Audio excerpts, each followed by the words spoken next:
How to add canvas on Figma. In this video, I'll show you how to add a canvas in Figma, perfect for starting your design from scratch. Let's get started. First, make sure you have downloaded Figma on your device. After that, click on search bar and open Figma app. Now make sure to log into your account. After you log into your account, you will see this page. Here, either create a new design file or open an existing one. Now next step is to add a frame.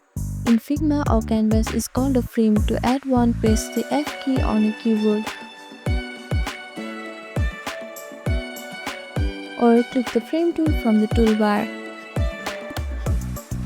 Now you can either select a preset size like iPhone, desktop or tablet from the right panel from here, or you can also just click and drag to draw a custom size frame on the canvas.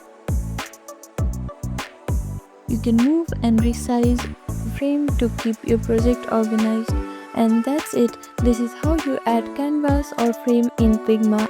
Thank you for watching this video. Please do not forget to like, share and subscribe to our channel, and comment down below if you have any other queries. Thank you.